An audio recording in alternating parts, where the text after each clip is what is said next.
Então, eu não sei se são os mesmos que estavam aqui aula passada ou não, né? Porque às vezes tem alguns inscritos que mudam, assim, entram em umas aulas, em outras não. Então, eu vou me apresentar para vocês. Eu sou Flávia Zanini, sou coordenadora do núcleo da ESA de Desportivo Internacional e Trabalhista. E meus estudos todos na questão do doping, né? O que acontece? A primeira coisa que eu falo para vocês, assim, que é sempre quando eu começo qualquer curso, não sei se alguém aqui já. Deixa eu perguntar uma coisa para vocês aqui, não de apresentação, que a aula passada eu assisti a apresentação de vocês. Alguém aqui trabalha? Tinha alguém aqui do doping? Alguém aqui já teve contato? Já estudou ou trabalha na área ou não? Você, Cássio? Tá mudo o teu. Eu não estou te ouvindo. Sim, doutor, eu trabalho com intermediário da CBF, né? Já há Uhum. uns 4 anos. Também, como eu disse, eu tinha já contato com o esporte há 30 anos como árbitro internacional de xadrez, né? Sou enxadrista e é meu esporte, mas atuo hoje no futebol aí, fazendo vários contratos com intermediário e analisando o contrato de atletas também, né? Tá, então você tem contato com o doping mais através de contrato. Você tem experiência. Não, com o doping em si, não mesmo. Com o Tá. doping, não. Mas na área, é, com o doping, não mesmo, é. Tá. Gente, deixa eu começar com vocês aqui com uma coisa, né? As pessoas, eu trabalhava muito isso até o meu livro, a primeira coisa que eu começo tratando é isso, é a diferença de doping e dopagem, né? Que o pessoal se confunde bastante, fica, o que que é a antidopagem, o que que é o antidoping. Às vezes confunde até no colocar nome de curso, né? A, a definição que a gente tem, né, de dopagem, uma ou mais regras do que está descrito, né? Quando a gente tem a situação de ter algum uso de substância ou método proibido. Então, essas violações são as violações que trazem a dopagem. O doping é o uso da substância direto. Então, eu até brinco assim, as pessoas falam de doping, eu falo, bom, vai ensinar a pessoa a se dopar, né? Então, a gente, às vezes, tem esse discernimento, assim, que o doping é a utilização da substância, né? E a dopagem é essa questão da violação da substância ou método. A gente vai entrar em jurisdição aqui, nós vamos tratar Comitê Olímpico também, mas antes eu acho que vocês tenham uma ideia geral do funcionamento, porque é totalmente diferente, né, da justiça desportiva comum. Durante um período longo de tempo aí, os tribunais de justiça desportiva julgavam os casos onde o atleta testava positivo, né, onde tinha um analítico adverso. Em 2016 foi criado um tribunal específico para tratar isso no Brasil. Então, a primeira coisa que eu vou começar com vocês aqui é com algumas siglas, porque a pior coisa quando a gente vai fazer um curso e as pessoas saem falando, né, sem a gente saber do que elas estão falando. Então, quando a gente fala em ABCD, ABCD é a Autoridade Brasileira do Controle de Dopagem. Tá? Qual é a função da ABCD? Eu também vou falar para vocês outra coisa. Depois eu vou mandar para vocês slides, materiais, mas eu prefiro assim quando eu estou dando, pelo menos esses momentos assim iniciais de aula, não passar isso para vocês, porque eu acho necessário que vocês me interrompam, que vocês fixem. Mas toda essa questão de glossário, de conteúdo que a gente vai passar aqui, vocês vão receber, tá? Vocês vão ter esses slides para guardar. Então, até porque a maioria dos professores faz slide de tópico, né? Então, o que eu faço? Eu normalmente preparo um conteúdo mais didático para que vocês tenham.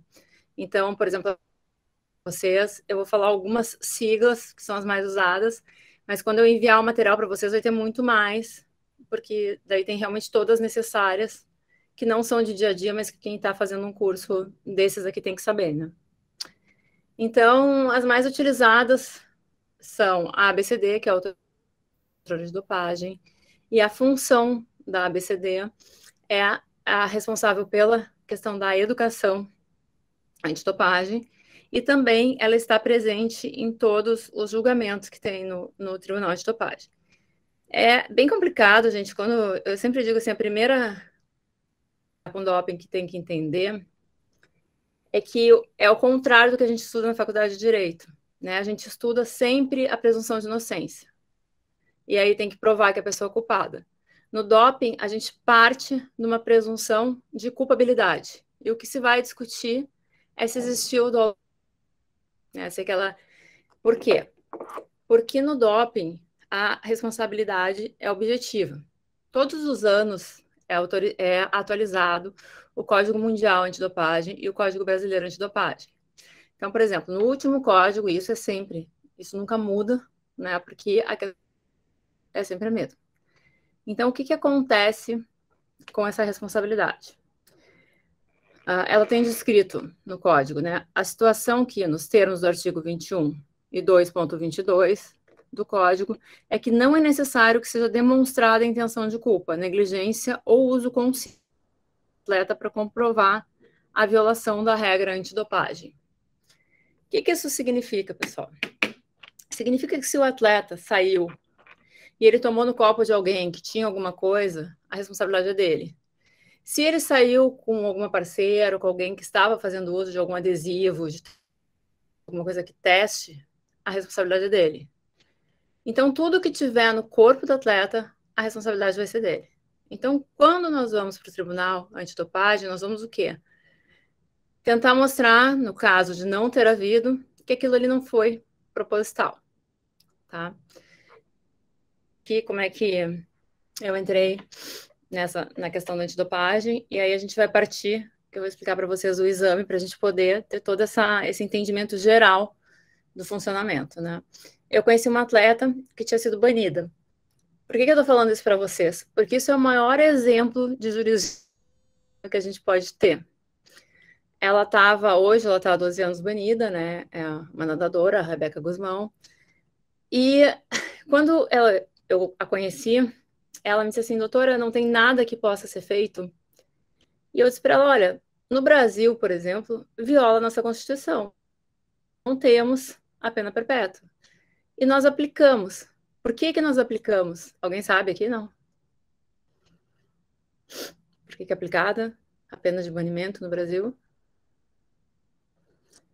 Então, gente, o Brasil é signatário, tá? Quando foi criada o Código Mundial de Antidopagem, existiu que todos os países que aderissem estavam sujeitos às penalidades. E aí vem questões que a gente discute. O estar sujeito à penalidade significa a gente pegar o nosso poder máximo aqui, a nossa jurisdição, e a gente que isso rasga, tipo, então eu vou aplicar aqui uma pena. Até eu tenho um livro que o título dele é Banimento à Pena de Morte Esportiva, porque ela é para o resto da vida, né? Ela não existe uma possibilidade de reversão. E nisso, ela fere outras coisas que entram também no tema ela fere direitos fundamentais. Ela fere a OIT na hora que ela tira o direito ao trabalho, ela fere a dignidade da pessoa humana, ela fere uma série de outros requisitos porque ela não tem uma previsão de reintegração. O que acontece? Um advogado perde o OAB. Ok, ele vai ficar um tempo fora, analisar o retorno ao quadro ou não. Né? Um médico, quando muitas vezes tem processo de ética. Então, tem essa previsão, né? E principalmente devido ao tempo, né? Que a gente vê assim, uma pena que já tem 12 anos cumprida. Então, existe essa questão no Brasil de ser signatário. Então, gente, isso tudo eu estava falando para vocês, começando pela ABCD, né? Então, o que ela tem que fazer? Dentre as atribuições dela, ela tem que ser independente nas ações e decisões operacionais, adotar e implantar as regras da política antidopagem e ver se elas estão em conformidade com o código. Então, ela vai junto na sessão de julgamento e ela vê se ela entende que é necessário um recurso. Ela atua, é bem complicado. A gente chega no Tribunal Antidopagem e é como se a gente tivesse 3 procuradorias, porque nós temos a autoridade brasileira, que é a que acompanha a gestão de resultados. O que é a gestão de resultados, gente? Vamos começar do básico, vamos voltar lá para o início, então. Vocês aqui nunca ninguém teve contato com exame, nem sabe como funciona o exame antidopagem, né? Vai, não me olha com essa cara que eu tenho que explicar para entender como é que chega no analítico adverso, para poder ter a descrição de qual é a área de adoção, qual é o país, como é que são as regras. Então, o que acontece? Nós temos 2 formas de análise. nós temos a de sangue e a de urina. E aí nós vamos voltar para o nosso glossário, que a gente tem o BCO e o DCO. O BCO é aquele agente que pode retirar sangue. E o DCO é o que coleta a urina. O que coleta sangue, ele pode coletar urina, gente. O que coleta urina não pode coletar sangue. Então, tem casos que nós vemos aí de atletas que pedem credenciamento. Chega ali, vai para sanguear, cadê? Você é autorizado? Não é? Até teve um caso de um chinês que ficou bem conhecido porque ele se negou. E no doping, quando a pessoa nega, ela é denunciada, como se tivesse testado positivo. Então, mas eles são os agentes que têm essa autorização de coletar. Como é que é feita essa coleta? Essa coleta, quando são esportes individuais, sempre os 3 primeiros lugares são testados. Quando são esportes coletivos, são sorteados 3 atletas de cada equipe. Só que pode também pegar outros atletas. Por exemplo, a pessoa desconfiou, aquele atleta eu acho que estava estranho, vou solicitar. Só que quem pode solicitar isso é só o médico, porque senão um clube vai ficar pedindo do outro o tempo todo, né? E isso tudo tem toda uma questão de logística, é uma coisa bem desgastante a coleta. Por quê? Porque acabou, a gente fica sabendo ali a hora, o momento que vão ser testados, e a partir daquele momento existe o escolta. Aquela pessoa que está acompanhando aquele atleta e que vai esperar o final da partida e vai levar ele para uma sala para fazer essa coleta. Nisso, o médico do clube ou o médico individual do atleta já preencheu um documento dizendo tudo que ele tomou naquelas últimas 48 horas, se existe algum tipo de substância que ele utilizou que não podia. Então, ele já vem com todo o histórico dele, ele tem a chance 2 vezes, né, que é antes de entregar o documento, de colocar tudo que estava utilizando, e nesse momento da coleta, de retificar alguma coisa. Esqueci, tomei agora, antes do jogo, alguma coisa, e coloca. Se ele não colocou, que ele assinou, ele é responsável por aquelas informações. Aí, ele vai escolher o frasco, ele vai escolher um kitzinho que vem 2 frascos, para fazer a coleta, no caso da urina, que é o mais comum. E aí, ele, a partir desse momento, vai esperar o momento que ele tá com vontade de urinar, né? Tem algumas coisas que as pessoas não sabem também, que é chatinho e demora, às vezes, muito, muito, muito tempo. Porque se o atleta toma muito líquido e sai muito claro, e ele não tem muitas vezes a densidade necessária para o exame. E se ele sai muita pouca quantidade, não tem para os 2 frascos, então também não serve para o exame. Então o exame tem que ter uma densidade que não seja muito forte nem muito fraca, né? Ele tem aquela urina que dê para os 2 frascos e que possa ser analisada.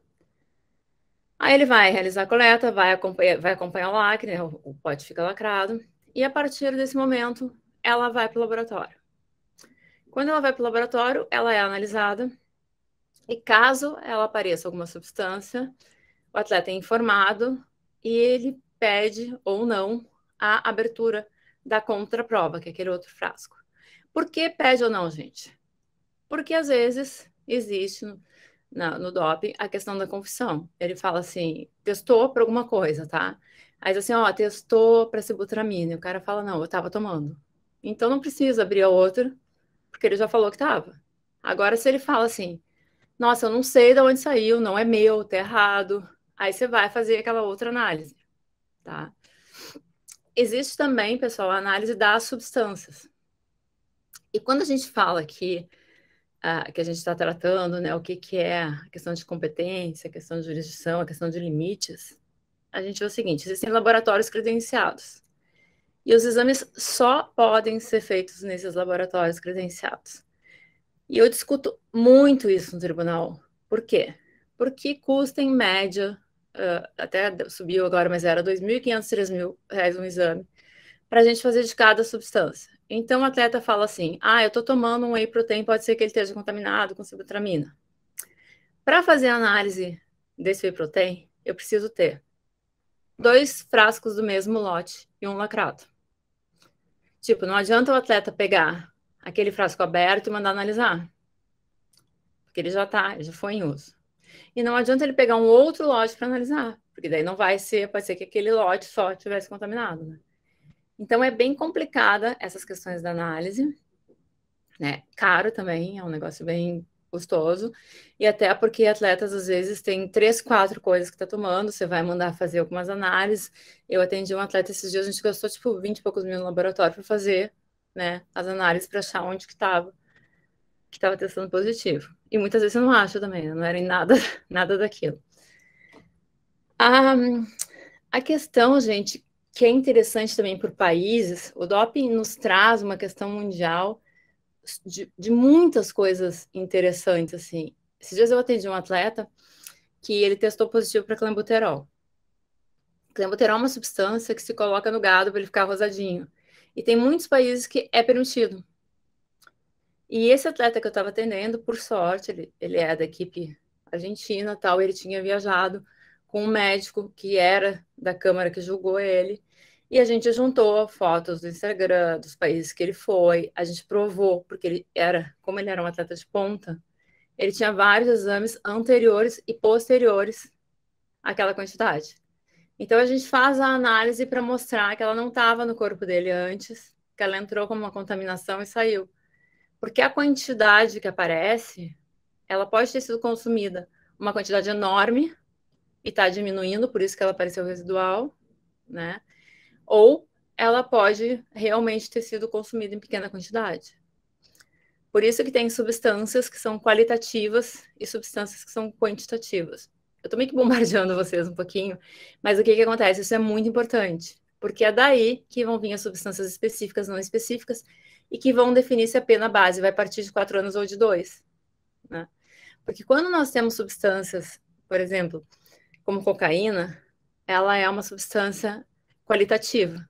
Significa que independe a quantidade que ela esteja. Se ela for residual, se ela for qualquer coisa, ela vai apontar no exame.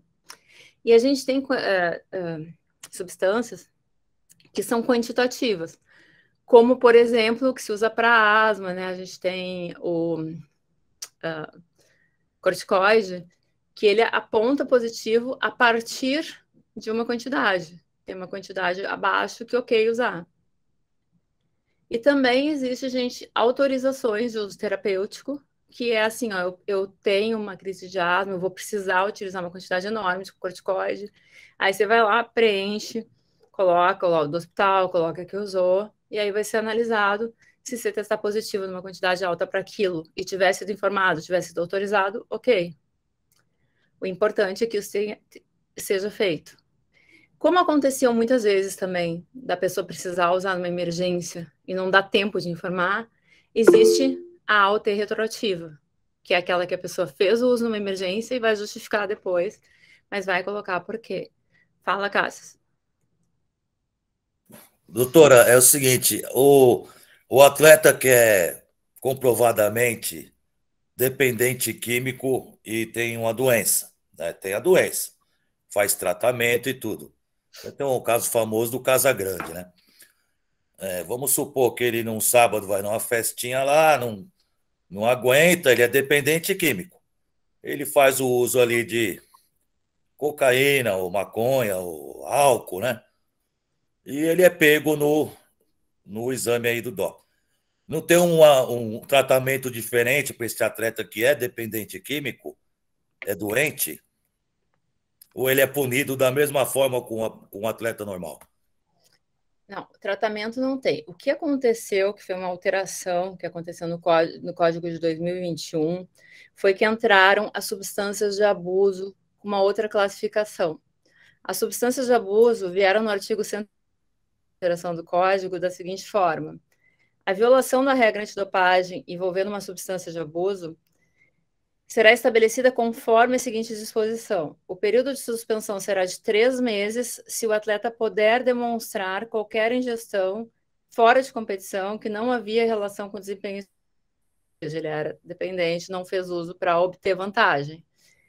E o segundo tópico é o período de suspensão calculado nos termos do inciso 1º, que pode ser reduzido para 1 mês, se o atleta for para um programa de tratamento aprovado pela ABCD. O que foi lançado no Código de 21? Deu um boom, assim, o povo ficou muito com opiniões divergentes, porque o que acontece? Existem substâncias que trazem benefício, outras não, né? O álcool, quando ele foi retirado da lista de substâncias, o que acontece? Tem mais isso que a gente tem que decorar, né? As substâncias não são iguais para todos os esportes. Elas são diferentes, a lista do que pega no esporte, né? O que pega no outro. Existem substâncias comuns, por exemplo, testosterona, qualquer esporte, anabólico esteroide, qualquer esporte, mas, por exemplo, bloqueador. Vocês sabem que é beta-bloqueador, gente, é assim, ó. É aquilo que faz o coração bater mais devagar, a gente ter mais atenção. Isso, se o cara vai jogar futebol, vai trazer um prejuízo. Mas se ele for fazer um tiro-alvo ou alguma prova de tiro, ele vai ter um benefício sobre o outro pela questão de ele e tal. Então, quando o álcool, por exemplo, saiu dos esportes, ele foi mantido no automobilismo, no motociclismo e no tiro. Porque estes são esportes que tu pode colocar a vida do outro em risco por estar alcoolizado. Ou seja, por mais que ele não te traga benefício, vou jogar futebol, vou estar bêbado, vai ser horrível para tirar, se estiver bêbado, tu pode virar para o lado, né? E acabar tá com carro no automobilismo. O automobilismo, inclusive, não tem, né? Não faz parte dos quadros. E existem esportes que não estão nos quadros de teste de doping e têm os seus próprios regramentos. Semana passada, de CrossFit. E o que acontece? Eles têm, assim como no esporte eletrônico, eles têm um regramento próprio, né? Eles têm... o atleta vai lá, fez o exame, testou positivo, ele não contrata advogado, ele escreve a defesa dele e envia com ele. E aí é analisado se vai ser um atenuante, se é agravante, qual que vai ser a pena dele. Eles usam o código para se basear, usam o mesmo tipo de substância para cair, mas eles não são julgados pelo tribunal, pelo TJDAD. Tá? O que acontece com o TJDAD? Vou dizer para vocês quem são as... O objetivo, né, do controle a gente sempre ouve, a gente vê aquelas hashtags, né, jogo limpo, jogo limpo. Então, é sempre a questão da igualdade. A gente tem que ter a mesma possibilidade para todos e, às vezes, o cara ganha por uma fração de segundo e a fração de segundo veio pelo uso dessa substância. As pessoas têm muita curiosidade, perguntam sempre, prof, o que é o método? Porque tem substância e método proibido, né? O que é o método? Ninguém sabe aqui o que é o método? Sim, gente, por exemplo. Professora, seria, por exemplo, quando eles fazem a papa de hemácias, né, o uso de injeção de hemácias, ou que eles retiraram com antecedência, ou do próprio organismo e preparam essa papa de hemácias? A gente tem situações assim, né? Muitos, né? Tu retira o sangue e recoloca, isso dá uma oxigenação, ou tira, trata e recoloca, como a Simone falou, né? A gente faz essa questão que te traz um benefício sobre os outros atletas. E isso muitas vezes é diagnosticado por ter um anticorpo, né, que é para poder reinjetar. E tem países, gente, por exemplo, uns anos atrás, agora a pandemia me confundiu com a questão de anos agora para falar, mas tinha um grupo, por exemplo, nas Olimpíadas de Inverno, na Áustria, que foi pego em flagrante, depois eu mando a matéria para vocês, se vocês quiserem, o grupo fazendo a recolocação do sangue, né? Estava fazendo essa questão das hemácias. E quando chegaram para fazer a questão toda da denúncia deles, eles não foram só denunciados na questão do antidopagem, porque o doping na Áustria... Então, nós temos países que entendem como criminalização e outros não. Uma pergunta que era super frequente em curso era a seguinte: se o atleta é pego, que tem ali a questão da posse, né? Ele tá com cocaína, ele tá com ele e para os amigos, ele não responde para o tráfico. Como é que é essa questão? Né? Assim, no doping, por exemplo, no Brasil, a única questão que o doping é crime, por exemplo, a Rebeca, que eu falei para vocês que eu atendo, ela teve um processo criminal no Brasil. Por quê? Porque a urina dela foi trocada. Uma urina dela foi analisada no Brasil com um número e a outra com outro número. E aí disseram, foi trocada a urina. E ela foi inocentada aqui no Brasil porque ela não tinha possibilidade dessa troca, ela não tinha esse acesso. Porque a partir do momento que ela lacrou o frasco e entregou, o responsável por isso era médico e era a equipe, né, da escola que fez chegar até o laboratório. O atleta não tem condição de trocar, ele não tem mais esse acesso. Mas ele responde, né? E daí ele tem que fazer a defesa, tem que mostrar. Hoje o tribunal está trazendo, que não trazia antes, a responsabilidade aos médicos, fisioterapeutas, nutricionistas, porque nós temos muitas vezes, gente, massagista que medica, a gente tem fisioterapeuta que medica. Ah, você tá com dor de cabeça, toma uma Neosaldina. E aí a Neosaldina vai lá e pela cafeína, tudo, testa positivo. E a pessoa pega 4 anos. Então, e aí chega lá e fala, não sabia, ele que me deu para tomar. É o que nós falamos aqui. É uma responsabilidade objetiva, não vai diminuir a pena dele o ter tomado, que vai diminuir, é claro, se ele provar que não existiu a intenção dele de tomar. Mas aí, para isso, a pessoa que deu para ele vai ter que chegar e dizer, olha, eu dei. Eu atendi uma atleta que estava na seleção brasileira, ela, eu não sei o que eu tomo. Porque nós sentamos na mesa e eles colocam o pratinho, os comprimidos e a chequeira. Então, assim, eu não tenho ideia do que é, né? Quais que são os comprimidos, a gente teve que pedir toda a listagem do que ela tomava, do que era, do que as colegas tomavam. Porque o atleta, por mais que a gente fale e que seja uma obrigação da ABCD passar esse conhecimento para ele, da educação antidopagem, ele não tem esse controle, não tem como. Também, gente, é impossível, né? Como eu falei para vocês, esse atleta que eu defendi do clenbuterol foi um caso assim que eu adorei, né? Porque eu tive no pleno voto para absolver ele, para dar advertência para ele, para dar 2 anos para ele e para dar 4 anos para ele. A mesma situação. E a procuradoria exige que você traga a prova para inocentar. E aí eu disse, gente, como eu vou trazer um bife que a pessoa comeu 6 meses atrás? Eu vou chegar no restaurante e vou falar assim, olha só, eu quero a carne que você serviu aquele dia pro cara, ou ele comeu e vai trazer um pedaço da carne. Não existe.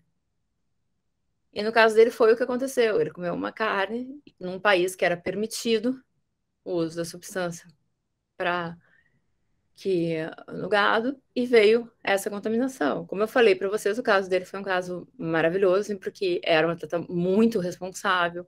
O médico que estava na Câmara julgando ele tinha acompanhado ele nesses países. Existia uma decisão que abaixo de 1 miligrama não deveria ser denunciado. Ele tinha lá 0,4 e foi denunciado. Então, a gente tem toda uma questão de análise que a gente tem que estudar para poder fazer a defesa no Tribunal de Dopagem. Mas o mais importante, assim, aqui dentro do curso, é que não importa... quando eu fui fazer a revisão da Rebeca, eu peguei esse caso, né? Eu falei assim, gente, não é possível que não exista uma possibilidade, uma porta de reverter isso. Aí eu falei, vou entrar na Corte de Direitos Humanos. E as pessoas me perguntavam, você vai entrar na Interamericana? Eu falei, não, gente, porque é uma decisão da Suíça. Então, só quem pode reverter isso é Estrasburgo. Então, essas questões de quem decidiu um tribunal arbitral, existe revisão arbitral? Não. Então, como é que a gente vai fazer com uma decisão do TAS? A gente senta e morreu? Vocês sabem isso? O que acontece? A gente tem uma decisão do TAS, deu? Não, né? A gente pode recorrer à Justiça Comum Suíça. E aí, como é que a gente está na Justiça Comum Suíça? Amarrado, porque só pode advogar lá advogado suíço. Então, a gente tem que passar o caso do cliente para que ele seja defendido por um advogado lá, porque nós não podemos atuar, para tentar reverter a decisão do TAS, é a única possibilidade. Né? Então, eu, por exemplo, agora no caso da Rebeca, eu tenho uma nova discussão, né? Porque a Corte de Direitos Humanos entendeu que não devia se envolver nisso. Né? Ou seja, a Corte de Direitos Humanos, quando os direitos humanos são violados, ela não tem que se meter. Então, eu não sei quem tem, né? Porque você tem várias violações de direito ao trabalho, dignidade da pessoa humana, e, ok, ela não vai se envolver. Aí a gente pega assim, na lei geral suíça, não pode ter pena acima de 10 anos. E se ela tem revisão. Então, a gente pega, assim, meu próximo passo agora é esse, é pegar essa situação para pedir o que tu tinha de negativo num processo, que era a questão do tempo, converter em positivo. Transformar isso, né, que se transformou numa prescrição, em uma revisão porque está violando a lei do país que aplicou. Porque se viola a lei do nosso, é azar nosso. É isso que eu quero dizer para vocês, assim, quando a gente fala aqui de jurisdição, né? A gente está violando a lei do Brasil. Ok. Vai ficar violando e o Brasil... Aí eu discutia isso e falava, gente, se eu entrar com uma liminar, né? Vai ser julgado pela justiça comum. E eu vou falar, eu quero uma liberação que está violando a lei do país. Conseguiria? Provavelmente, acredito que sim. Valia a pena eu entrei com isso? Não. Por quê? Porque se a gente tem essa liberação, a pessoa vai competir num campeonato nacional. Se ela ganhar a vaga para o internacional, ela vai poder ir? Não. Então a gente está fazendo uma coisa que, né, a gente nem deveria pensar no país, né? Mas está pensando, tipo, você está complicando uma vaga que não vai ter como ser utilizada. Então, essa questão...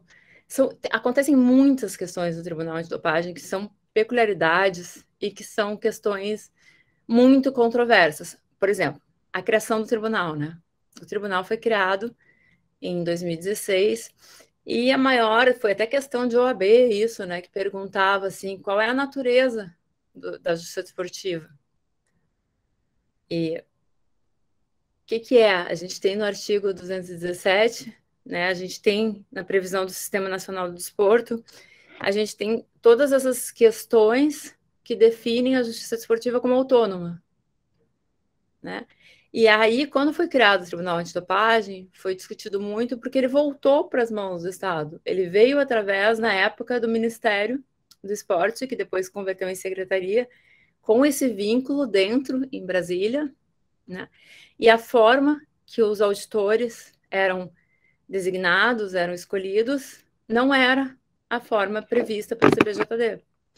Então, ele fugiu da justiça esportiva. Ele se tornou um tribunal que tinha um outro regramento, né? Eu até peguei para vocês aqui. O que acontece? A JAD, né, que é a Justiça Antidopagem, ela tem os auditores, as confederações e tem o CNA. Tem os procuradores, os advogados dativos, dentro desse acesso, né? E eles têm a questão da forma que eram nomeados, né, que são nomeados os auditores, como uma... Deveria, né, gente, porque não é assim que funciona, mas eles deveriam ser indicados, tá ali as entidades que indicam, e, por exemplo, indica ali a Secretaria de Esporte, na época o Ministério do Esporte, ele teria que ser sabatinado, e a indicação viria das confederações. Então, essa forma, inclusive, quando foi criado, ele tinha um erro, assim, super forte, que ele tinha 3 câmaras, e essas câmaras compunham o pleno.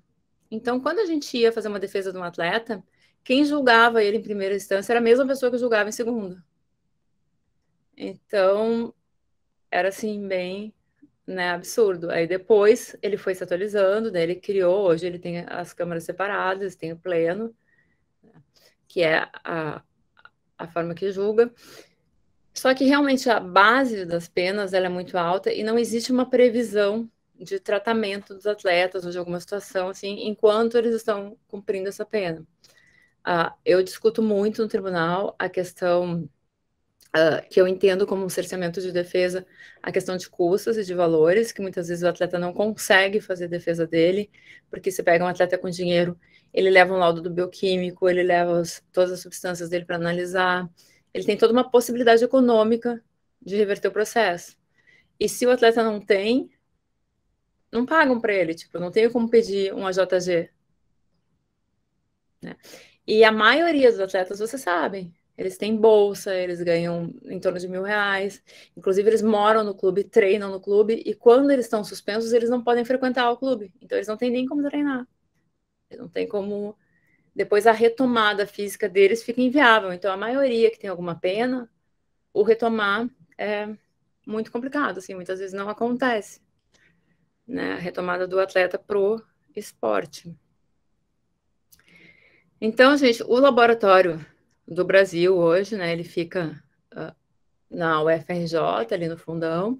Ele é um laboratório que já perdeu algumas vezes o credenciamento, né, em 2016 ele conseguiu, daí ele teve uma injeção financeira bem grande para que supra os requisitos da UADA, né, que anualmente os laboratórios são verificados, e o controle de dopagem, ele é feito dentro e fora de competição. Os atletas podem ser testados a qualquer momento. Isso é uma outra coisa que eu discuto também, que eles usam, né, o Whereabout, é um programinha que eles têm que colocar sempre onde eles estão. Então, por exemplo, essa semana eu tô no quarto estado aqui, né? Eu saí de Porto Alegre, fui para São Paulo, fui para Brasília, hoje cheguei no Rio. Aí, se eu fosse uma atleta, cada lugar que eu tivesse, cada hotel que eu tivesse, eu tinha que colocar que estou. Aí, agora, meia-noite, 1h, bate alguém aqui para fazer o exame. Ele tem que estar pronto, ele tem que estar 24 horas disponível para fazer essa coleta.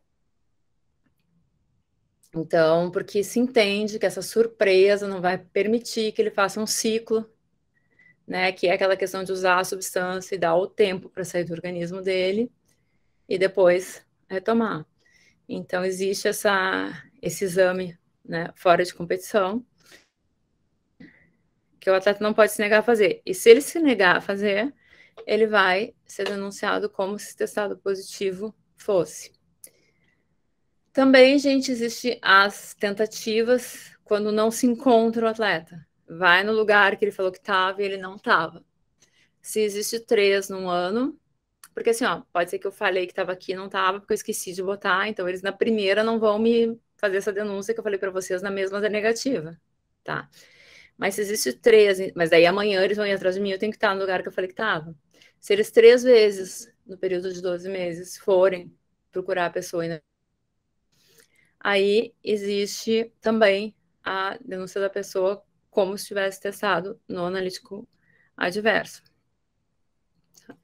Então, tem um sistema, que é o sistema Adams, que é o sistema de gestão e administração do antidoping, que ele é feito também, e hoje existe para os atletas aí de alto rendimento o passaporte biológico, que é onde aparece como é que está cada substância no organismo do atleta, e inclusive isso permite muitas vezes a defesa. Por quê? O atleta está bem, aí de repente apareceu um negócio nele. Eu vou dar um exemplo para vocês aqui, por exemplo, de um jogador que teve, o Anderson, que ele foi fazer o teste antidoping, jogador de futebol, e deu uma substância que dá em gestante enorme nele. Ele fez o HCG alto. E aí se descobriu que ele estava com tumor, que ele estava, porque acontece também, né, não é frequente, mas você pode fazer o exame, surge uma coisa absurda que não tinha antes, não dava tempo de ter sido alguma coisa assim, e pode ser algum problema, né, de saúde, pode ser alguma coisa, e que aí vai aparecer no teste. Antigamente, né, usava muito em defesa, assim, os advogados, a questão do, tá com alguma pomada, foi a esposa que usou, e aí ele teve contato e pegou, tá com testosterona, encostou sem querer, tava usando gel. Hoje isso no tribunal, assim, realmente não cola, assim como a questão de laboratório também é muito difícil, que antes falava assim, na bancada tinha alguém fazendo sibutramina, aí foram fazer o meu comprimido, que era de espirulina, e apareceu no meu comprimido. Como hoje as farmácias são e elas têm toda uma série de responsabilidade delas, de tipo limpeza de bancada, tal, não acontece, é muito difícil eu falar para vocês, nunca peguei, já peguei vários colegas fazendo essa defesa, assim, mas nunca peguei um caso de contaminação por estar perto, pegar. Tem aula que é bem engraçado, ele conta uma história, que ele fala que ele tinha um atleta, e o atleta testou positivo para cocaína. Ele falou assim, não, eu tenho certeza que ele não fez uso. E ele falava, não faço uso, não faço uso. Aí ele chegou na casa do atleta e testou a mãe dele. E a mãe testou positivo. Aí testou o irmão, e o irmão testou. Aí ele testou o cachorro, e o cachorro testou positivo. Aí eles, o que acontecia? O pai pegava o prato assim para esquentar, né? E o resíduo, tipo, a mãe preparava coisas assim, e tinha residual. Então o cara pegava e guardava depois, né? Então, assim, por exemplo, se isso acontecer hoje, o atleta vai ser absolvido? Não, ele não vai de jeito nenhum. O que vai acontecer se tu comprovar, tipo, tu levar o exame do cachorro hoje não vai adiantar nada, que vão achar que tu dopou o cachorro para testar positivo, né? Mas, porque acontece, já acontece tudo, assim, a pessoa faz. A gente tem possibilidades, né? Por exemplo, a testosterona, o caso da Rebeca, por exemplo, também, que eu já falei para vocês aqui 1000 vezes, ela produz endógeno. Então, antigamente, assim, a gente não tinha essa separação do endógeno, tipo, o que é produzido pela pessoa e o que vem via medicação. A pessoa tem uma quantidade X, hoje a gente sabe, a pessoa tem porque produz. Isso é considerado doping ou não? Sabem isso não?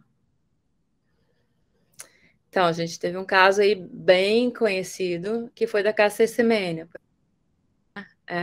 Ela tem uma produção de testosterona natural e ela foi advertida, né? Teve todo um processo que ou ela tomava remédio para baixar a testosterona dela, ou ela teria que competir no masculino.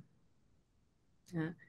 Então, esse mundialmente muito discutido, porque ela entrou com todos os processos possíveis, ela entrou no TAS, ela entrou no Corte de Direitos Humanos, porque ela disse, eu não sei as consequências que isso vai trazer para mim, eu não tenho culpa, eu não estou fazendo uso de alguma substância para obter benefício em nada, eu simplesmente produzo, né? E em cima dela, que não é uma transexual, veio a discussão dos transexuais também. Porque o que acontece, o caso mais que se fala no Brasil, por exemplo, é da Tiffany. A Tiffany era o Rodrigo, né? Ela jogava vôlei no masculino. E depois que transexualizou, passou a fazer o uso de remédios para baixar a testosterona. Hoje a testosterona dela é bem abaixo de muitas mulheres, né? E compete no feminino. E aí veio toda uma nova discussão. Então, ela fez isso depois de adulta, né? Essa transexualização. E ela tinha todos os órgãos definidos. Aí se discutiu até, não sei se vocês lembram, a Ana Paula fez uma carta aberta falando de todo o prejuízo da maturação dela, que ela tinha desenvolvido, né, pulmão, diferente. Até tem meninas bem maiores que ela que jogam com ela, mas veio toda essa discussão da força que ela tinha no masculino e de se isso deveria ou não ser considerado doping, se ela poderia competir, né, no gênero que entendesse. Então, são questões assim que vêm, e daí vem como? Vem na questão de competição, né? A competição vai lá e estipula, como estipulou, assim, pode competir. Então, aquela competição ela tem uma validade e o julgamento dela não terá a ver com o Tribunal Antidopagem, a menos que apareça alguma substância no analítico adverso dela. O que não faria o menor sentido, né? Porque imagina, a menina faz todo um tratamento para ter uma testosterona baixa e tomar alguma coisa para ter alta, então... Mas, claro, poderia ser algum outro tipo de substância que aparecesse ou que testasse positivo.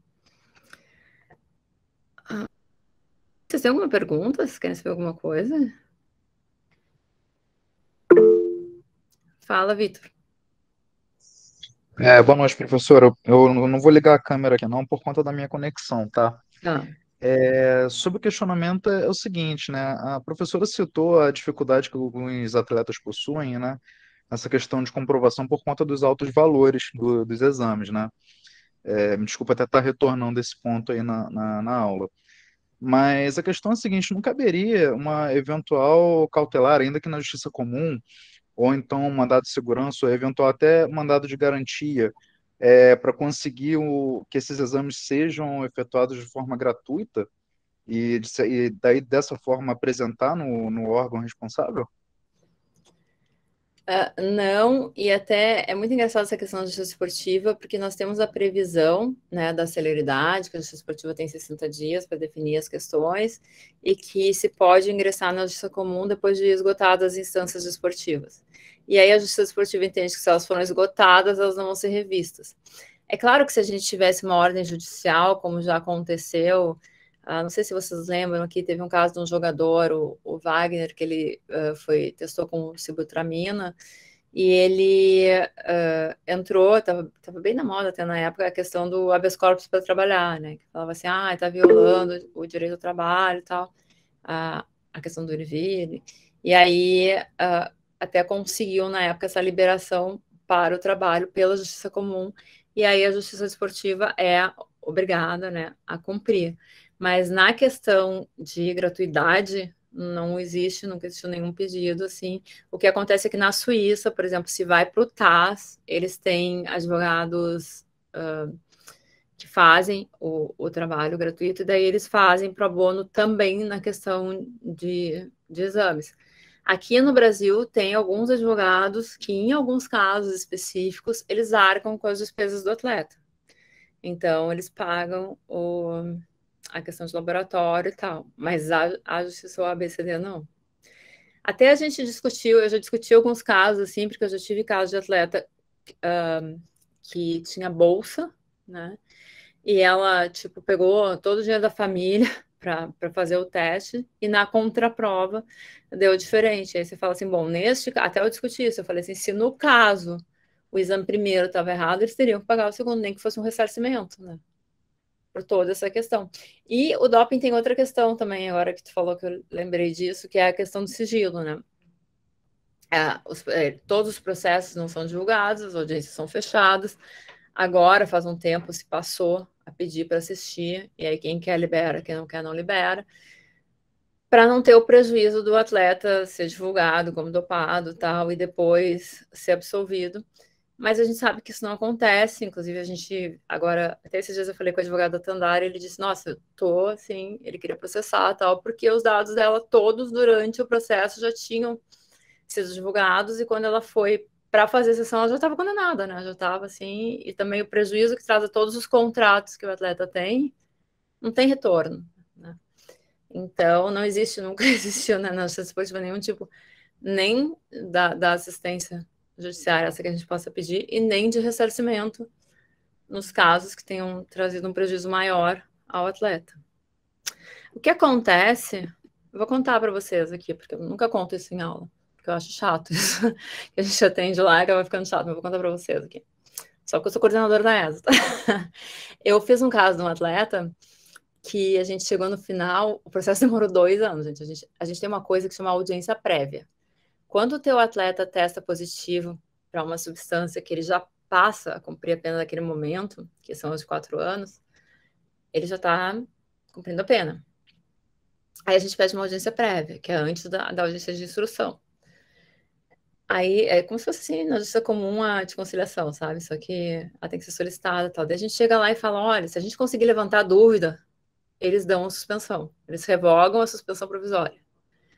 Então, esse atleta específico, eu cheguei e falei, gente, eu vou falar para vocês uma coisa, os atletas todos que eu pedia a essa audiência, eu consegui fazer revogação. Aí, a gente chegou e falou, né, olha, poxa, né, ele tá no meio de uma competição internacional, ele tá não sei o que, vai deixar ele, depois o menino não fez nada, e aí? Aí já trouxe outro prejuízo, não, aí a gente conseguiu a revogação. Aí demorou quase 1 ano, ele foi ser julgado. Quando nós chegamos no julgamento dele, ele foi condenado, né, 2 anos, aí a ABCD e a Procuradoria entraram com recurso para aumentar, que queriam 4, aí a gente teve que aguardar a do pleno, e aí saiu a sentença dele, 2 anos. Eu fiquei quieta, falei, vou deixar homologar, né, homologaram. O que eu fiz? Pedi a liberação dele, porque conta da data que tinha começado a suspensão dele, que era depois do jogo. Claro que depois disso, a Procuradoria passou a colocar que a suspensão vem depois da audiência, né? Depois que a gente tem a questão do pleno. Mas, por exemplo, nesse atleta, eu consegui que ele saiu, ficou 1 mês e pouco, foi liberado. Então, ele, durante todo o período que ele estava sendo julgado, ele jogou, e quando ele foi, também jogou. Mas tipo, isso não existe mais, não existiu assim uma vez na vida. Mas é que nem na justiça comum, assim, a gente tem alguma coisa que, teve uma decisão interlocutória, daí o advogado lá no final não pediu para constar em sentença, a gente chega, não faz coisa julgada, e consegue, né, aquela situação. Então, equiparando, assim, foi mais ou menos isso. Então, é bem complicado, porque realmente a gente passa por todo esse processo, e aí muitas vezes o atleta vem com 2 anos ou 4 anos, que a gente sabe que é inviável depois retomar a questão da profissão. Gente, a Simone tinha levantado, você não quer mais falar, Simone? Que depois estava o Leonardo. Não, então, tranquilo, professora, pode passar para o Leonardo, obrigada. Fala, Leonardo. Boa noite, professora, boa noite a todos. Primeiro, parabenizá-la pela aula, tema muito importante mesmo para o direito desportivo, a gente tem que estudar isso a fundo. A professora tocou num ponto que me trouxe a recordação do meu trabalho de monografia, que foi o caso da Caster Semenya, que eu escrevi sobre isso, sobre os atletas transexuais e intersexuais, até sob a orientação do professor Rodrigo Bayer. E realmente lá, né, foi a Caster Semenya tinha uma produção exacerbada de testosterona, e no próprio relatório do CAS ficou constatado que a testosterona, apesar dela ter o índice alto, não teria benefícios maiores do que bons cuidados do atleta com alimentação, bons treinamentos, e fazendo a repaginada, passando a régua histórica de como esses exames de comprovação de fertilidade ocorreram ao longo da história, sobre uma perspectiva maior, eu mudei totalmente o meu olhar sobre essa questão, tanto da inserção da mulher no esporte, como das atletas trans. Há de se pensar que, lá no início, quando o Barão de Coubertin idealizou os Jogos Olímpicos da Era Moderna, as mulheres eram impedidas de jogar porque, né, o desporto, né, era entendido como viril e não cabia a elas estar nas arquibancadas, né, na palavra do Barão de Coubertin. Depois, rapidamente, só passando, as mulheres passavam por exames físicos, né, se submetiam a uma comissão para provar que eram realmente mulheres. Após isso, testes de sanguíneos. Depois, para as atletas trans, tinham que provar que faziam, passaram por procedimento da cirurgia de residentização sexual. E hoje tem esse índice, né, da testosterona, que era 10 nanomols e, salvo engano, agora baixou para 5 nanomols, né, professora? Então, olhando sobre todo esse contexto e trazendo para o caso da Caster Semenya, onde não ficou comprovado especificamente que a testosterona trazia vantagens para ela no desporto com relação às suas competidoras, eu me pergunto, né, olhando sobre a perspectiva macro, se realmente é um índice justo, válido, ou é mais uma maneira de privar as mulheres cis e mulheres trans do desporto, né? Essa é a minha contribuição. Talvez tenha desvirtuado um pouco da que a professora vinha falando, mas como a senhora tocou no caso da Caster Semenya, me trouxe essa lembrança da minha monografia. Não, muito boas as colocações, Leonardo. Você sabe que eu já fiz painel com a Tiffany, e meu marido é médico do esporte, né? Ele foi médico do Grêmio 17 anos, foi médico do Inter, ele coordenou muito tempo a dopagem também da CBF no Rio Grande do Sul. E a gente discute muito, a gente quase se mata, para falar a verdade, porque, por exemplo, na questão da Tiffany, eu digo assim, gente, um homem jogando numa segunda divisão italiana ganha muito mais do que uma mulher aqui no Brasil. Aí eu falo, você acha que a pessoa vai transexualizar para sair jogando a Itália em euro para vir aqui jogar no Sesc ganhando, né, em reais? E existe uma situação que ela fala, que tu quase chora ouvindo ela falar, que ela diz assim, quando ela estava, né, masculino, no gênero masculino, ela dava uma cortada, a rede era 10 centímetros mais alta. Ela tinha, eu vou acertar ali, ela acertava. Quando ela começou a fazer uma anti-reposição hormonal, que a gente faz, né, que é aquela baixa hormonal, tu passa a não ter o controle do teu corpo. E tu tá numa rede mais baixa. Então você saca onde achava que ia ir e a bola vem em outro lugar. Então tu tem que a lidar com todo o teu organismo. Só que tu não reaprende a lidar com o organismo estático, porque ele tá mudando durante todo o tratamento. Então, chegou aqui essa semana, ela tá treinando e consegui achar o meu ponto. Semana que vem ela não vai mais achar, porque vai seguir o tratamento e vai seguir as alterações. E existem muito mais fortes, com testosterona muito mais alto, e que estão competindo. E até me falam, às vezes, né? Meu marido me fala assim, então você acha justo isso? Então vai estar um homem competindo com mulher. Eu falei, como vai fazer uma liga trans com uma pessoa? Duas? Qual é o índice, a quantidade de trans para gerar essa discussão? Entendeu? O nosso 0,0001% é o 100% dela. Se tirá-la disso, não vai jogar em lugar nenhum.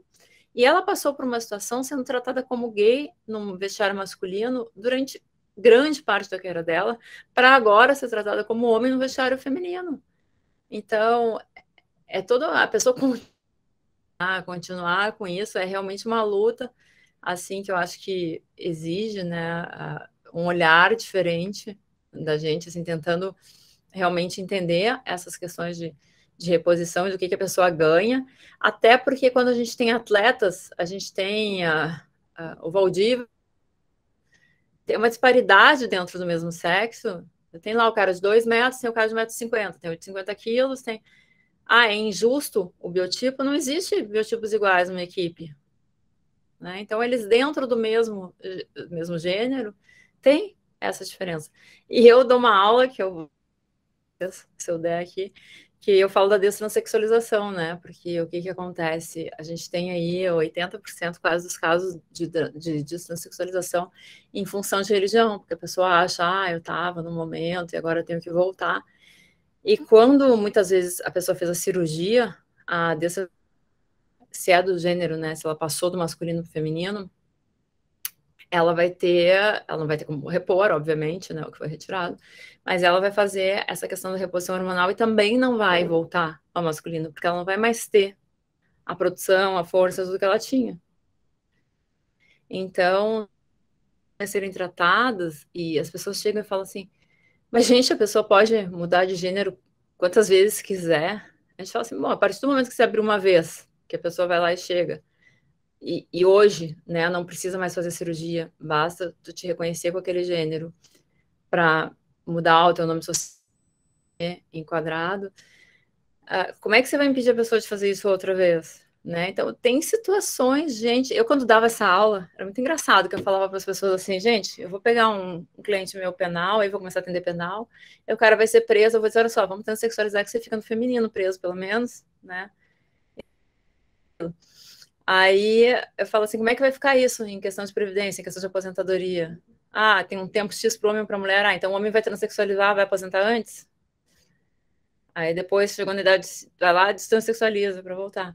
Então as pessoas têm que entender o seguinte: esse processo é um processo de mudança de nome, é um processo que a pessoa está em todo o meio social, familiar. Então ninguém faz isso para ganhar alguma coisa, assim. Ainda mais que todos os casos discutidos são do masculino para o feminino, que tem um prejuízo enorme. Um homem ruim ganha sempre mais que uma mulher boa. Então, não, da forma que ele é discutido, não cabe. Acho que caberia, assim como em outros pontos, né? Como é que é a questão da maturação dos órgãos, o que isso traz de benefício e não traz, né? Até onde isso influencia. Então, nesse ponto, eu até ouço os médicos que falam, mas vocês não têm noção, gente. Você tá aí, né, Morgana? Ela não estava, a gente estava num evento em Portugal que eu estava coordenando numa mesa, e um dos convidados virou e falou assim: não é porque o cara cortou o troço que virou mulher. Gente, vocês não têm noção, assim, porque tinha diretora da UFRJ, tinha a advogada do Real Madrid, todo mundo levantou assim, como assim? Tipo, controlar assim, o painel foi bem complexo. E até porque tinha assim, um grande defensor de direitos humanos no painel também, que foi secretário de esporte em Portugal, tal, e ele olhava para mim, tipo assim, me salva, né? E pontos de vista que a gente ouve, escuta, né? Eu acho que a gente sempre tem que filtrar, mas é o que eu falei, ninguém vai fazer uma cirurgia para ganhar um salário menor, né? Gente, deixa eu ver onde é que eu estava aqui. Eu não uso slide. Eu não sei se alguém fez o curso anterior. É que a gente fez um curso aqui na ESA de assédio e discriminação nas relações de trabalho. E a Ivani é igual ao Bayer, assim, ela é toda organizada, usa slide. E eu sou meu orientador de mestrado e doutorado. Ele sempre falava assim, manda o conteúdo depois, mas também só fala assim. Então, às vezes eu fico olhando o que eu tenho que falar para vocês, mas não uso.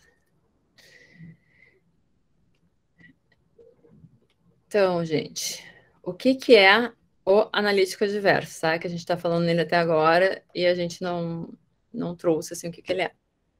O exame que a gente falou no início, assim, que faz esse processo da coleta, quando ele vai para o laboratório, ele testa positivo, ele passa a se chamar analítico adverso. E esse analítico adverso que a gente trata é o que vai definir todo o nosso processo dentro do Tribunal de Dopagem, tá? Que o pessoal tem também sobre a questão da jurisdição e do julgamento, né? O caso Guerreiro, por exemplo, foi um caso que o pessoal, como ele jogava aqui, falava assim, gente, por que ele não foi julgado aqui? Né? Ele já partiu de um outro tribunal. Gente, assim, ó, a questão da área, da limitação, da jurisdição, da onde vai ser julgado o atleta que testar positivo, vai depender da competição que ele tiver. Tá?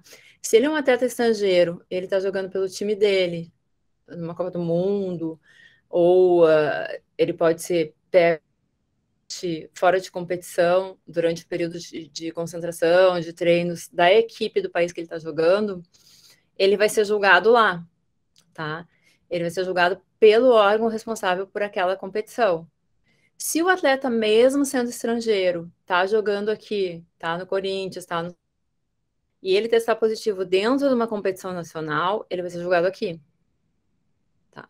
Só que sempre lembrando o seguinte, esse primeiro julgamento que a gente fala é o julgamento de primeira instância, né? Ele é o julgamento do Tribunal de Justiça Esportivo.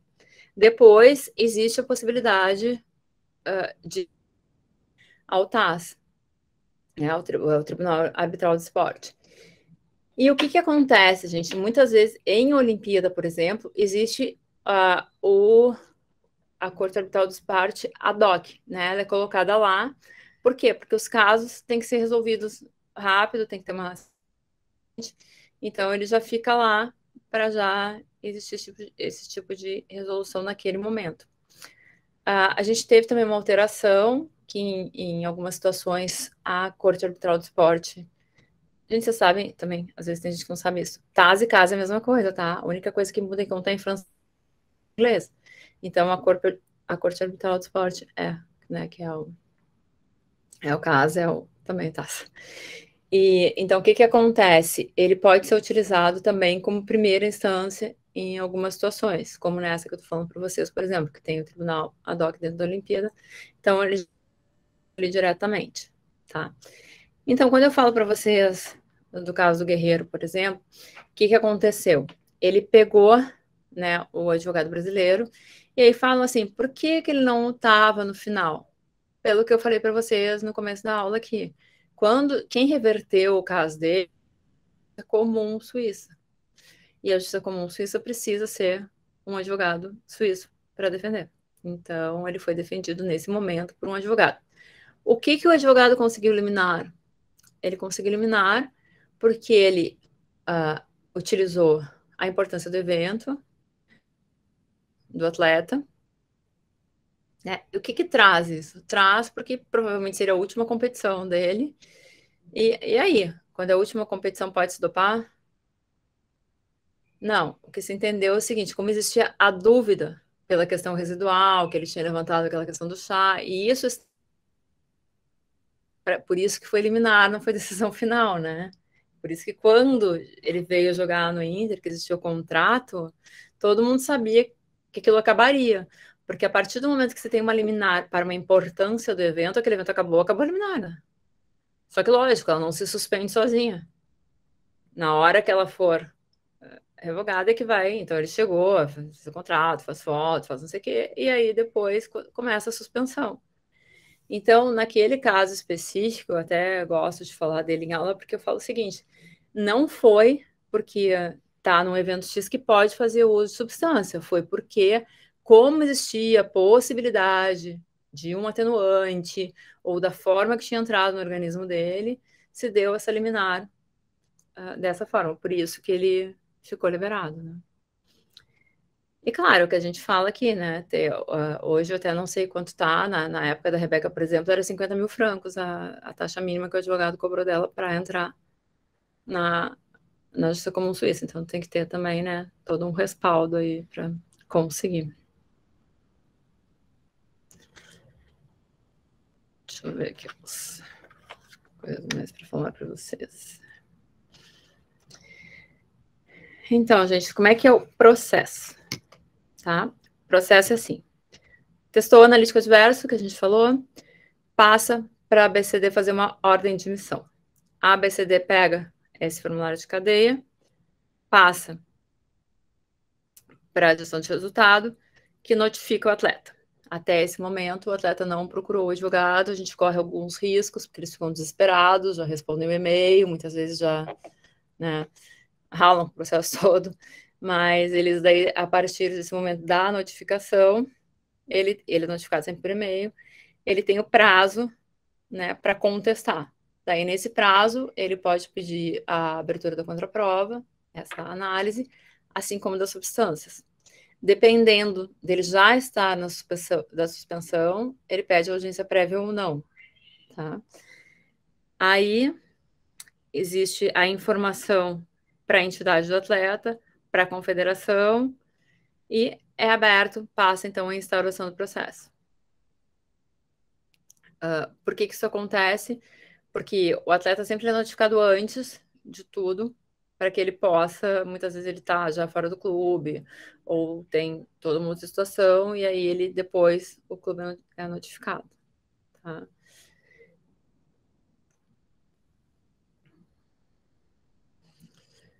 Aí, quando tem o início do processo, ele passa para o presidente do tribunal, aí é como justiça esportiva comum. Ele recebe, despacha para a procuradoria oferecer denúncia, sorteia a Câmara e o auditor e abre o prazo para a apresentação dessa defesa prévia. Notifica o atleta e começa todo o processo em primeira instância. Gente, é importante a gente saber assim, ó, existem nessa questão esportiva algumas peculiaridades, né? A gente tem, por exemplo, isso aqui toquei na porta. A gente tem, por exemplo, a questão de o que acontece de esportes como halterofilismo, não sei se vocês acompanham e veem, que eles têm um paralelo. Porque assim, ó, os atletas, tem atletas que falam assim, não, esse esporte eu não quero que seja, não quero que ele esteja dentro desse processo de antidoping, eu não quero usar a federação para receber isso. Então, eles acabam fazendo isso, né? Acabam fazendo uma parte, mas tem uns que querem. Então, por exemplo, tem alguns esportes fisiculturismo, eles têm um grupo que faz, que elas são super um contra o outro, assim. Eles têm um grupo que faz teste antidopagem, tem um grupo que tem tudo isso, tem um grupo que diz assim, se todos usam, não tem problema, porque daí não tem, a gente só abrir só um segundo.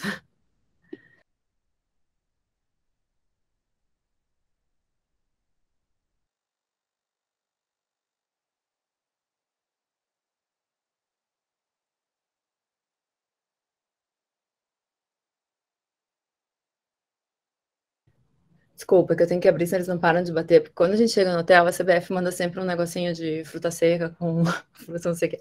É que eu tô no Rio porque eu tenho a sessão do STJD na sexta, né?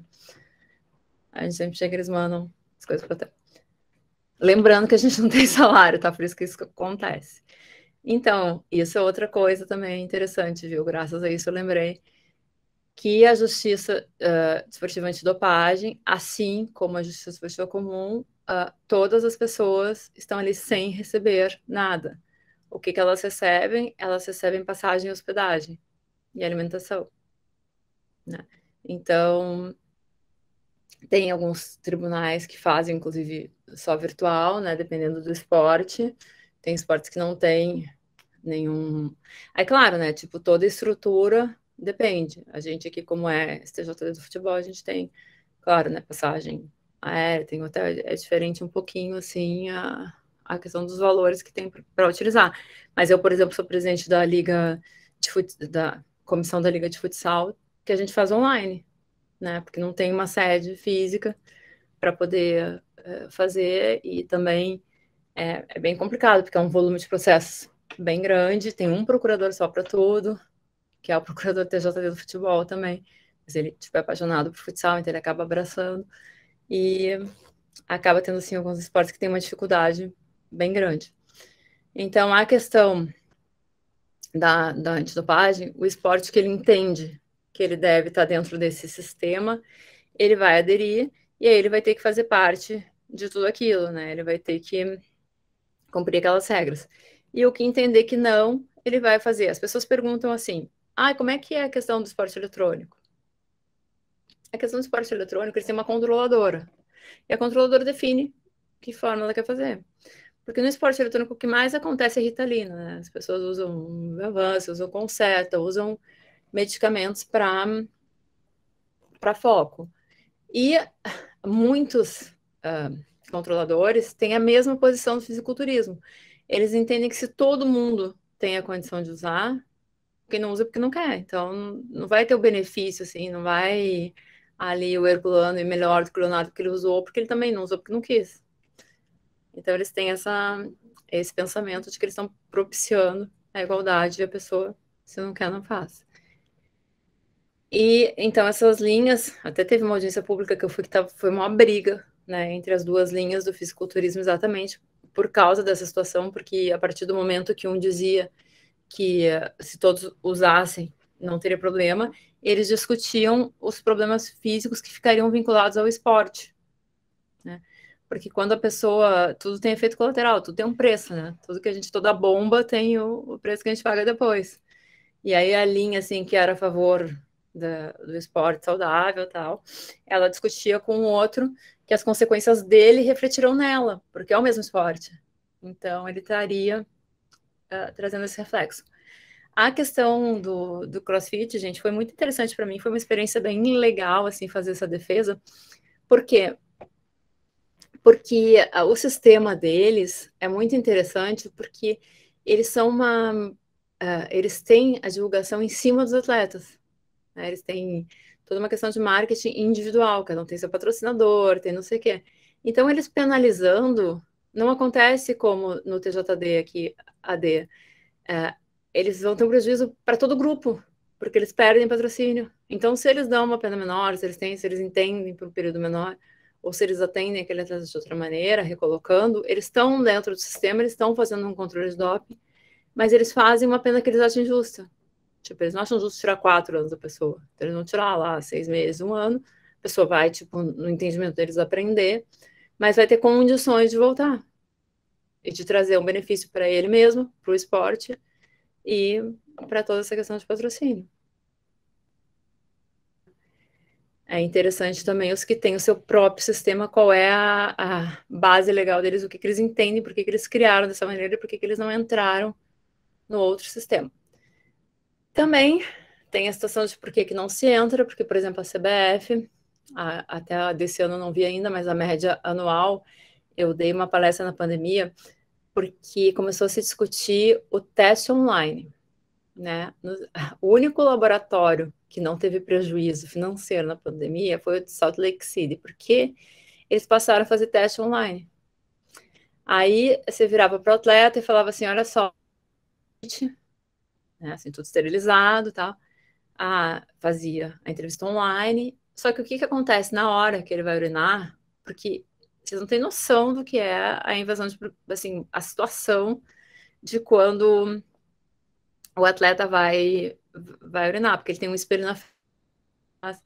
Então, o escolta tem que ser do mesmo sexo, por isso, né? A pessoa que está acompanhando para ver que não colocou um saquinho contra a urina atrás, né, do escroto, que não colocou de uma forma anal para tirar na hora. Tudo as pessoas pensam assim, e realmente acontece, já aconteceu, né? Alguma situação. Então, tem essa questão dos espelhos todo. E tem uma coisa que a gente chama cadeia de custódia, né? Que é a partir do momento que se pegou isso até chegar no laboratório. Eu, aliás, brigava muito no começo com a questão do sangue, porque o sangue, ele tem o tempo de coagulação, ele tem o tempo que ele tem que estar no laboratório, e a pessoa que fazia a coleta entregava no correio para que ele passasse, e isso quebra a cadeia de custódia, não foi tu que pegou, que chegou até o final. Na hora que quebrou, a gente não tem mais, não sabe o que aconteceu com ele pode ter sido trocado, pode ter sido contaminado, então a responsabilidade disso é a quebra da cadeia. E aí eu sempre falava, essa questão do teste, ele te tira o controle total, porque a hora que o atleta foi lá, ele também pode ter dado para outro urinar, ele também pode ter sido qualquer outra situação, né? E aí no Brasil veio muito forte essa questão de quererem fazer, né? E eu falei, eu acho um custo besta, porque a média eram 5.400, 5.500 testes anuais da CBF. Então vocês calculam aí, né? A média na época eram uns 2,5, 3, e aí vocês têm essa quantidade de exame anual. Então, claro, os laboratórios durante a pandemia teve esse baque, né? E quando voltou, passou a ter daí de volta fora de competição, mesmo antes de estarem acontecendo. Voltou normal, mas esse online eu fui bem contra. Até escrevi num livro sobre isso. Então, gente, vou pegar a lista do Bayer. O Bayer me deu uma lista do que eu tinha que tratar com você. É porque vocês sabem que eu não dou curso na ESA, né? Eu nunca, como eu sou coordenadora, normalmente eu convido as pessoas para dar. Mas a gente tem uma questão aí em São Paulo de paridade, né? A gente tem que mandar professores e professoras. E eu não tinha ninguém para tratar isso com o Bayer, né? Eu falei, não, então vamos. Mas ele me disse o que ele queria que eu falasse. Então, ele queria que eu falasse com vocês do movimento olímpico também. Mas isso aí eu já volto até o Leonardo para falar, que é a questão toda dele falando de Coubertin, né? De como é que é organizada essa filosofia dos Jogos Olímpicos e Esportivos. Ele traz a Carta Olímpica para ser discutida, porque vocês sabem por que existe a discussão de que, por exemplo, mais que seja reconhecido como esporte, nunca vai poder ser um esporte olímpico? Não. A regra básica do olimpismo, gente, é depender da pessoa. Na hora que você depende de um console, ou você depende de alguma outra coisa para obter essa vitória, vai ser olímpico, né? Ele não vai poder fazer parte da Olimpíada como esporte. Então, ele pede para falar com vocês aqui da contribuição para a educação de jovens, praticando o olimpismo e os valores. Explique para vocês assim como é que são os comitês organizadores, tá? A composição do COI, ele tem um presidente, 4 vice-presidentes, 10 membros administrativos, e a gestão dele é de assuntos internacionais. Esses comitês, né, responsabilidades, assim, eu não sei se todo mundo aqui é do esporte, tem gente que não é, né? Então, no esporte, a gente tem aquela questão que a gente sempre dá da pirâmide, que é o sistema federativo. Então, a gente sempre parte, a gente tem os regionais embaixo, daí a gente tem os estaduais, aí a gente tem os federais, aí às vezes a gente tem sul-americanas, né? A gente tem as questões de Conmebol, no futebol, por exemplo, que é o mais tratado, e a gente tem a Federação Máxima Internacional. Então, sempre essa nossa pirâmide, e isso tem em comum com o doping, né? Ela sempre vai vir de cima para baixo. Então, sempre as regras, elas vão partir da organização, elas vão passar para alguma mais ampla que tiver antes da nacional, a nacional e a regional. Então, a gente vai fazendo uma adaptação de regras e também de limitações de área onde vai ser julgado e qual a situação específica. Então, as federações, elas trazem esse requisito para ser reconhecido pelo COI, e elas trazem os estatutos e as normas de acordo com a Carta Olímpica. Tá? Como a gente tem, por exemplo, o Código Brasileiro Antidopagem hoje, que ele vem junto com o Código Mundial. Então, a gente tem o Mundial e aqui o Brasileiro. Por exemplo, do COI, a gente tem o reconhecimento dos estatutos, mas eles sempre de acordo com a Carta Olímpica. E aí a gente passa do Comitê Internacional, que é o COI, para o Comitê Olímpico Nacional. A natureza do nacional é de pessoas jurídicas do direito privado, e ele tem representantes, né? Isso é bem complicado também, gente, porque nossa, tem tanta organização, né? Hoje, por exemplo, teve um evento aqui da CBF que tratou de discriminação, né? E aí ele tinha pessoal da FIFA, aí ele tinha pessoal da Conmebol, aí ele tinha pessoal tinha pessoal da CBF, e ele tinha algumas pessoas de federação, tribunal. E aí a gente começa a ver essa rede, né? Como é que ela funciona e como é que é essa situação das decisões. Eu até falo para vocês que eu mudei agora, eu estou acabando meu doutorado, né, e a minha tese, ela estava em cima das alterações do pressuposto de admissibilidade, que tem tudo a ver com vocês aqui, porque eram exatamente as limitações das áreas de atuação, né? E eu, por causa do 243G, que é um artigo do Código Brasileiro de Justiça Esportiva, alterei, porque a gente teve... Por que eu vou trazer isso para vocês aqui? Porque pode dentro da jurisdição, dentro da justiça esportiva, a gente está tratando aqui de justiça esportiva. Vou trazer para vocês um caso super atual, tá? Não sei se vocês acompanharam aí, alguns devem ter acompanhado, outros não. Teve um jogo de futebol, que foi o Grêmio Cruzeiro, e nesse jogo, a torcida do falou Maria joga vôlei, que aliás eu demorei muito tempo para entender o que era, e a torcida do Cruzeiro ofendeu também, falou várias situações de racismo contra a do Grêmio. Eles foram denunciados no 243G, que não é um artigo que permite transação disciplinar. Então, ele é um artigo que ele tem que ser julgado e condenado.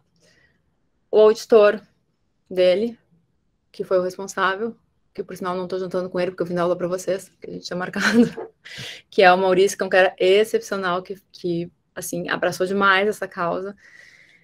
Ele entendeu que existem casos que a gente deve abrir uma brecha na justiça esportiva. Então, ele disse assim, olha, eu vou aceitar, inclusive, o grupo arco-íris como amicus curiae.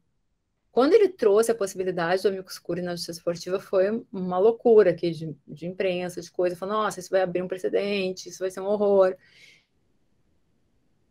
A torcida do outro, você está falando gay, está falando não sei o que, você não está falando com a pessoa, você está falando com todo aquele movimento que é representado e que pode vir representado para cá. Porque o que é o amicus curiae, na verdade?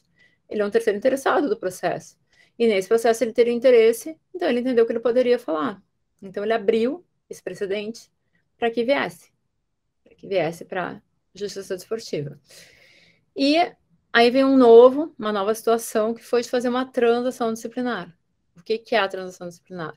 É quando você pega aquela pena, em vez de transformar ela em pecuniária, que vai ir, no caso do futebol, para a CBF, para o tribunal, ela vai reverter para alguma instituição ou para alguma questão de cunho pedagógico. Então, nesse caso específico, ele combinou uma multa, né, que era uma multa de 50 mil reais, pelo que tinha acontecido, mas ele não estipulou, né, o clube aceitava se queria. E aí os jogadores usariam uma abraçadeira arco-íris e passariam vídeos no telão de craques falando sobre, né, que a torcida não deve se comportar dessa maneira e tal. E foi aceito pelos clubes. Por que foi aceito pelos clubes?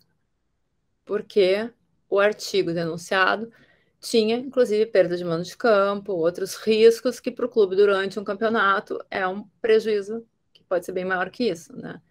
E também porque a gente estava no mês LGBTQI+, a gente está com toda uma questão que os clubes têm que ter essa imagem tratada, então houve, né, essa transação disciplinar, que também foi contestado se podia ou não, e qual era o limite da justiça esportiva de alterar o código, porque aí veio uma questão se o rol era taxativo ou não, porque tem o rol dos artigos que podem ter transação. Então, eu tô falando assim, eu até sei que tem bastante gente aqui do TJD, né, lá de Santa Catarina, então, fala, Leonardo. Professor, eu sou auditor da Comissão Disciplinar aqui do TJD Futebol Santa Catarina, e a gente pega muita defesa de advogado em casos assim de racismo e de homofobia, dizendo que são atitudes corriqueiras do futebol, que não querem ofender mesmo a pessoa, a individualidade da pessoa, mas são coisas que sempre foram feitas assim. E eu entendo a decisão do Dr. Maurício, né? Entendo que a intenção foi muito boa, mas aí com a devida vênia discordo.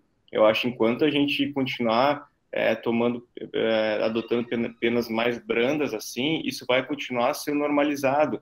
A gente tem que punir de forma mais severa, tem que perder mando de campo, tem que ser excluído da competição, e essas atitudes não podem, senão vai continuar sempre a mesma coisa que ofender o juiz, xingar o juiz, enquanto não tiverem penas mais duras, isso vai continuar sendo feito.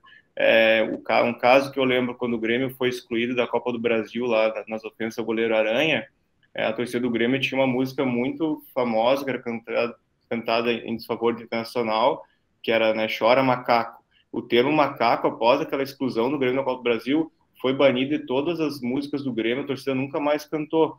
Então, assim, enquanto não se, ao meu ver, assim, né, que eu pego quase toda a sessão, a gente vê normalizando esse tipo de conduta, enquanto não ter penas mais graves aos clubes, e vai continuar acontecendo. Só o meu ponto.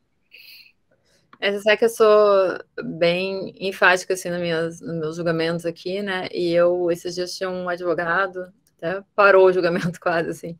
E ele falou assim: doutora, é muito legal. Gente, aqui, quando a pessoa fala, eu não sei se eu posso falar palavrão na sala. É que a primeira vez que eu cheguei no tribunal, eu era auditora do Rio Grande do Sul, TJD, eram 44 homens e eu. Meu primeiro processo, eu peguei, toda feliz, né? Aí eu tinha que ler tudo que o cara tinha dito. Aí eu olhei assim, eu nunca falei palavrão na minha vida, gente, eu tenho que falar tudo isso, né? E aí a gente, claro, você passa a relatar, esquece, tá lendo e vai, mas são coisas assim fortíssimas às vezes, né? E aí a gente tem um advogado que fala assim: quando o cara fala vai tomar, é sugestão, não é ofensa. Tem advogado que fala isso, é sugestão, você sabe? E aí tem situações assim, eu passei esses dias por um advogado que falou, me irrita muito isso, né? Porque a gente joga futebol feminino e a pessoa acha que mulher é idiota. Acho que ele chegou e falou assim: doutora, na linguagem, a gente está no mundo do futebol e no mundo do futebol se fala, né? Ele falou, filha disso, falou não sei o que é. E eu falei para ele: doutor, o senhor está me lembrando do meu primeiro julgamento. E no meu primeiro julgamento, eu disse para o advogado que eu vou dizer para o senhor: seu atleta está absolvido.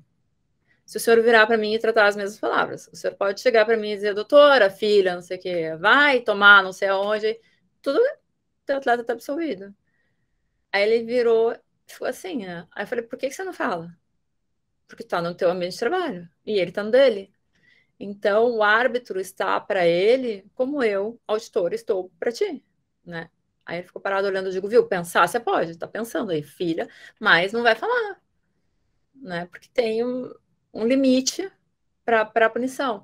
Então, realmente, é difícil ser novinho, assim, eu tenho filho da tua idade. E eu, em jogo de futebol, né, meu pai era vice-presidente do Grêmio. A gente, antes de aprender a falar o nome, você aprende a música. E aí, tipo, cantava no colégio, cantava pro colega, ele cantava para ti. Então, eu, às vezes, chego a presidente do clube na comissão e falo assim: doutora, como é que a gente vai no jogo sem falar, não sei o quê? Daí eu fico pensando: gente, eu não sei, porque eu, tipo, xingo em casa vendo TV. Né? Porque realmente é complicado essa reeducação. Mas é uma questão que eu passei por um julgamento também, que e é muito difícil quando a gente é auditor isso, porque muitas vezes o pleno troca o que a gente faz, né? Eu frequento estádio desde pequena. Aí eu cheguei era um jogo do Novo Hamburgo, e a menina disse assim: a gente não sabe se era torcedor do time, como é que vai culpar o time? Eu falei: como, filha? Porque ele estava em cima de um carro de som, que são 3 portões para passar. Eu falei: semana passada eu fui lá no jogo, eu mostrei credencial pro primeiro, mostrei credencial pro segundo, e aí eu falei: fica entre a porta tal e tal, então o que acontece? Isso faz o nexo causal, isso traz a responsabilidade do clube à pessoa, porque ele estava numa área restrita. Se ele estava numa área restrita, a responsabilidade é do clube, tá ali. Na outra semana, eu julguei também uma questão que foi parecida com isso, que o clube falou assim: eu não tenho essa responsabilidade, porque o ex-presidente do clube xingou o juiz de tudo que era coisa, e aí depois ele foi retirado. Daí a gente estava discutindo se era ou não responsabilidade do clube, porque ele não tinha tomado as providências necessárias. Aí ele disse assim: bom, ele não estava dentro do campo, então eu tomei as providências necessárias. Não posso impedir. Se cada torcedor que xingar o clube for ser punido, o que vai acontecer? Eu falei: não, a providência necessária não é estar na área X ou Y. A providência necessária é ele começar a falar e ser retirado. Você não vai deixar a pessoa xingar por 2 horas. A pessoa xingou 2 minutos, caçou e deu. Né? Isso é a providência necessária.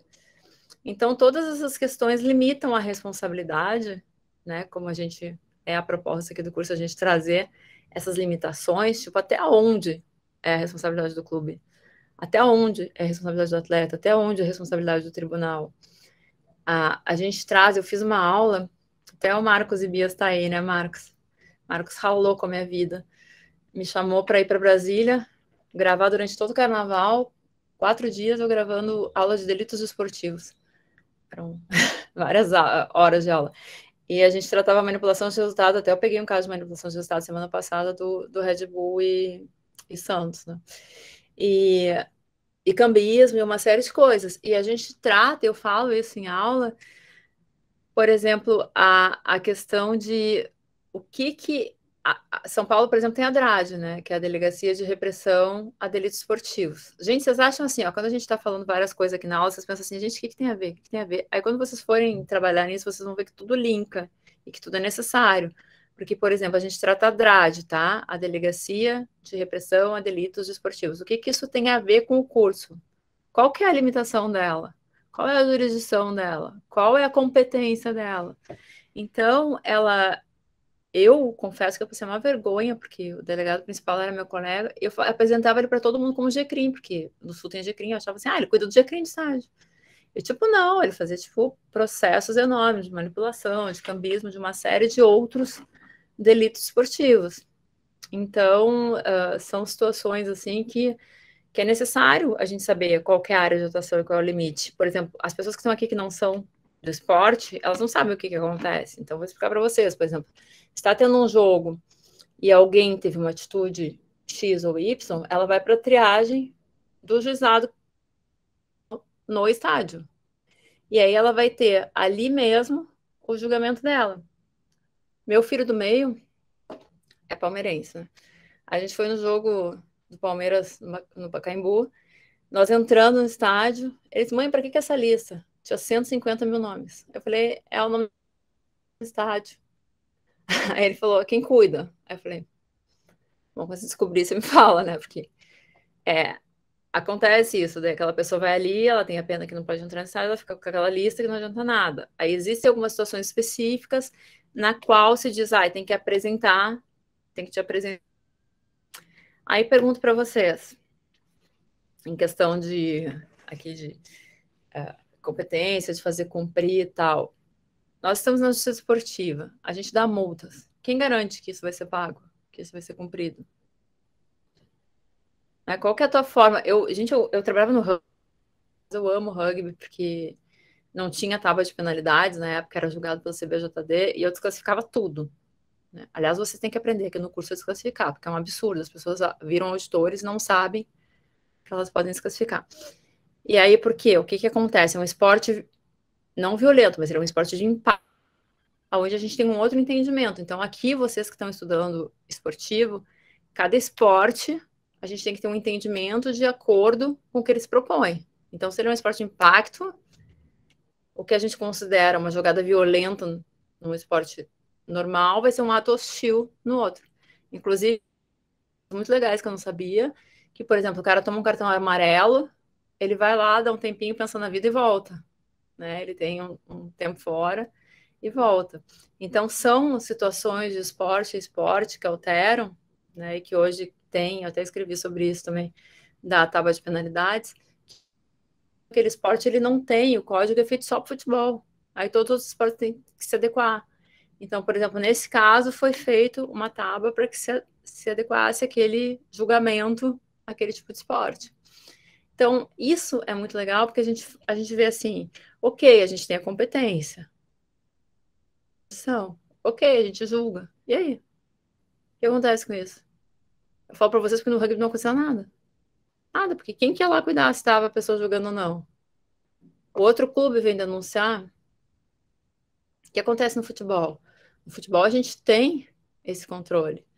Porque quando vai a federação pagar o estadual, a federação estadual ela já, se tem coisa não paga no tribunal, ela já desconta. Se vai distribuir para o nacional e tem pendências, desconta também. Então, são situações que a gente tem uma garantia de cumprimento. Né? Até porque vai agravando. Né? Se a pessoa não vai para uma outra situação determinada. Né? Mas existem situações, eu agora, até estava falando para vocês, eu julguei esse caso de manipulação de resultado 2 semanas atrás e fui bombardeado aqui. Por quê? Porque eu tirei de pauta. Porque o dia do processo, e o clube não tinha citado, porque ele tinha demitido as pessoas. E na justiça desportiva, gente, pelo nosso artigo 5.1 do CBJD, o responsável pela citação é o último empregador. Então, se eu sou um clube, eu vou lá e demito o jogador, e ele vai ser denunciado. Eu tenho que cuidar da situação dele. Eu preciso citá-lo? Não, mas eu preciso ter o comprovante que eu enviei uma R, que eu enviei um e-mail. Então, até esse processo, eu falo que ele está disponível, tá? Ele teve um monte de despacho meu, porque eu falava, e aí não vinha. Ah, a gente telefonou. Não, preciso de comprovante, porque isso gera nulidade processual. Né? Então, tem que ter, e até porque era um caso de manipulação de resultado. Então, né, a gente tem que, muitas vezes, como auditor ou como quem está cuidando, que sejam cumpridos requisitos processuais. E que é a responsabilidade do relator do processo. Né? Até o advogado do clube me chamava, a auditora processante. Teve antes inquéritos, tudo. E é necessário a gente garantir, né? Então, toda essa.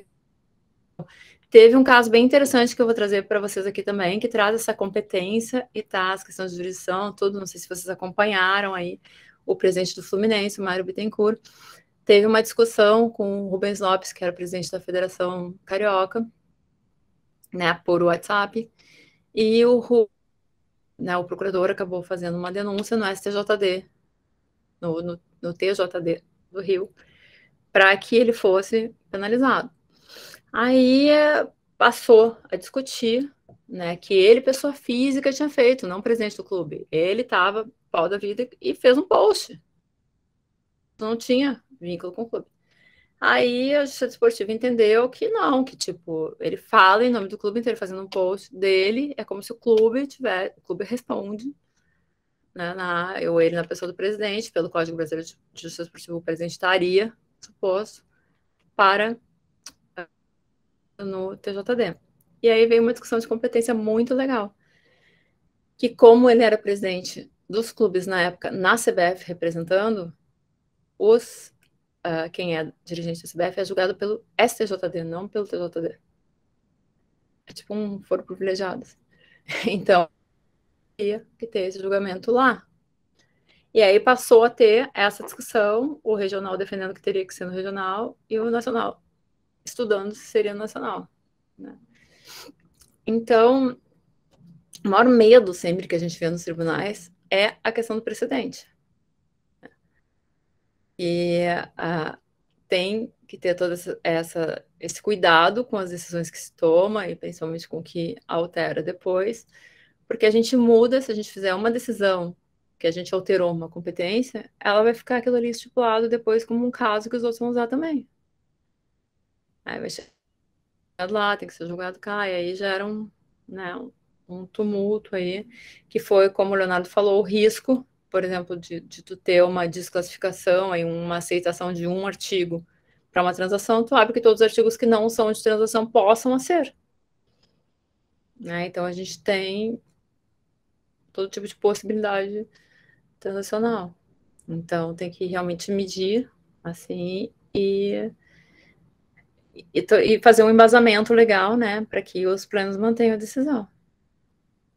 Então, eu peguei um caso de Fluminense Inter, a final do feminino também, que eu fui relatar. Os dois tinham jogador com inscrição irregular. E eu dei uma multa de 50 mil num campeonato que não tinha premiação. E aí todo mundo me falou, chega no pleno eles mudam. E aí foi mantido integral, né? Porque, exatamente, a gente tem que ter toda aquela fundamentação e na justiça esportiva a questão cunho pedagógico, mas a gente tem que saber o que é o cunho pedagógico.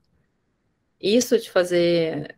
Eu me lembro a primeira sessão que eu fiz, o advogado disse assim, no STJD, né? Ele disse, doutora, as meninas atrasaram, tal, eram 206, né, que é atraso. E aí ele falou, nunca mais vai acontecer. Então não tem problema dar multa alta, porque só vai acontecer agora, qual é o problema, né? Então é essa questão, muitas vezes, né, do qual valor a gente dá, e quando eles passam a pagar um valor mais alto, realmente muda, até porque a gente vai subindo de acordo com a reincidência específica, não, né? Então, e as pessoas vão mudando. Então, gente, vocês querem falar alguma coisa? Vocês têm alguma dúvida?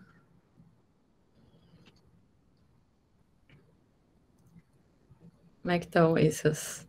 Importante nessa aula é que vocês saiam entendendo, assim, como funciona o sistema de tupagem, qual o limite dele, como é que é a questão do tribunal. O tribunal hoje ele fica fisicamente em Brasília e as sessões podem ser feitas online. Então, ele tem essa possibilidade, quem quer vai fisicamente, quem não quer faz virtualmente. E tanto a primeira audiência prévia, a questão com a Câmara e a questão com o Pleno. Então, ele tem essa possibilidade desde o início dele. Vocês podem discutir aqui inconstitucionalidade ou não, que eu não falo sobre isso, mas que também é uma pergunta sempre, né, se poderia ou não poderia ter essa formação, qual a qualidade legal dessas decisões. O que vocês querem saber? Que depois o Bayer vai vir para a aula dele e toda a técnica, tá? Vocês gostaram? Como é que foi semana passada? Contem aí.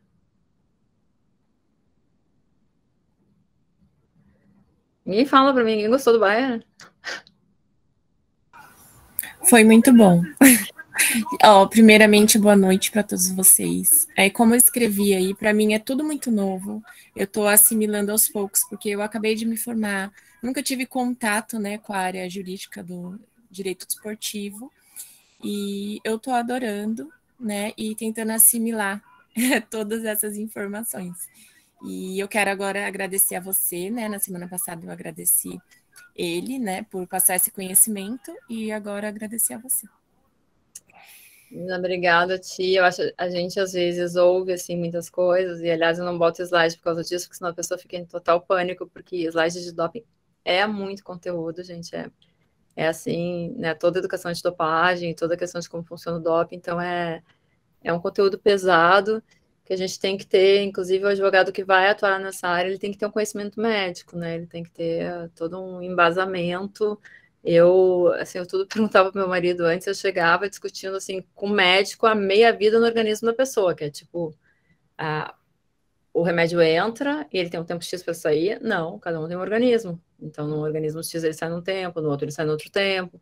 Então, quando a gente vai fazer defesa, tudo isso pesa, né? Porque, principalmente quando o auditor vê assim, você sabe mais que ele sobre aquilo, ele vai parar para pensar. Por isso que casos aí caros, né, de advogados que também cobram bastante, acabam usando sempre bioquímico, médico, para trazer esses laudos para embasar. E a gente tem a responsabilidade também hoje, né, sendo condenados aí médicos. Queria muito saber o processo, gente, mas é secreto, eu vou descobrir de alguma maneira. Tem um médico que pegou 30 anos no DOP, porque toda hora altera. Como tinha pena perpétua, tinha banimento, depois passou para 30 anos, depois voltou para perpétua. Então, durante esse período aí, teve um que foi julgado e ele pegou 30 anos. Eu queria muito pegar o caso dele, porque tipo, o caso dele ele não é atleta, então ele pode entrar na justiça comum, né, para anular, no meu entendimento, né? Essa questão da pena. Bom, gente, o conteúdo de vocês era esse. Vocês querem mais alguma coisa? Ótimo, professora. Parabéns pela aula. Obrigada. Bom, semana que vem vocês têm o Bayer, na outra vocês têm ele também. E não, a outra sou eu, acho. Não sei. Eu dou mais uma aula para vocês. Aí prometo que eu trago o slide, faço direitinho, que realmente esse conteúdo é complicado. Mas eu vou mandar para vocês tudo. Deixa eu ver quantas pessoas tem aqui, 26. Quem quiser, gente, me mandar e-mail ou Instagram aí, vocês me mandem que eu mando o livro para vocês. Quem quiser ler o livro esse do Banimento à Pena de Morte Esportiva, ele é bem legal, e até quem fez o meu pós-fácil foi o Alexandre Mestre, que era secretário, né, do esporte de Portugal, e ele comparou o caso a pessoa ficar apátrida, né? Ele disse assim, é como se a pessoa ficasse apátrida, ela não pode ir para um lado nem para o outro, ela fica totalmente assim, ao Léo, então é bem interessante, assim, tem...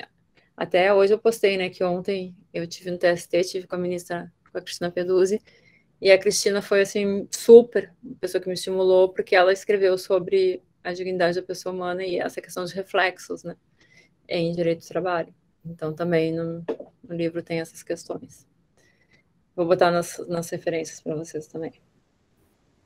Excelente, professora, muito obrigada. A gente percebe que a doutora tem bastante experiência mesmo na área, né? E é interessante a gente ouvindo as histórias, acho que a gente vai guardando mais os casos, né? Então, parabéns. Semana passada já foi excelente e hoje só confirmou que valeu a pena a gente ter ingressado nesse curso. Obrigada, viu? Que bom, muito obrigada. O Bayer é meu vice-presidente na SBDD e eu digo que eu botei ali o Instagram se alguém quiser mandar pedindo.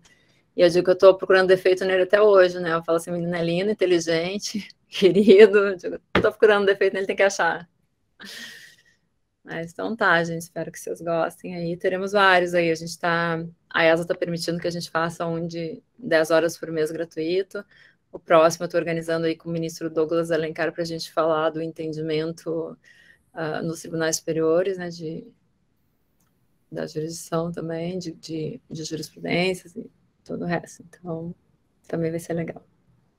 Quem quiser, também a gente tem no YouTube da ESA séries, a gente tem uma série sobre SAF com quem escreveu a lei, participando, falando de questão de tributação, questão de formação, de clube implantar ou não, também bem legal. Então tá, gente. Deixa eu só contar uma aqui, professora. Eu fui árbitro dos Jogos Abertos Regionais aqui em São Paulo por muitos anos, né? Do xadrez. Aí, uma vez, o pessoal aí de uma cidade pediu para eu trollar um atleta amigo nosso, porque no xadrez é tudo muito amigo, né? E ele tinha usado um colírio, esse atleta do xadrez aí. E eu inventei que ele ia ser desclassificado e a cidade tinha ganhado a medalha, né? De segundo lugar. Eu inventei que ia ser desclassificado pelo doping, porque ele usou colírio. Rapaz, esse cara, ele quase morreu de infarto, né? Quando eu falei que ia ser desclassificado, porque ele tinha usado o colírio. Mas no xadrez não temos essa questão de doping, né? Porque não tem substância para melhorar a inteligência do cidadão, né? Isso aí não eu até entendo que uma Ritalina, um Venvance, assim, ajuda o foco, né? Mas o rapaz ficou, eu falei, tem que avisar ele que é brincadeira, senão ele vai pular. Falei que ia desclassificar ele porque ele tinha usado o colírio, né? E o que nós temos problemas no xadrez, na verdade.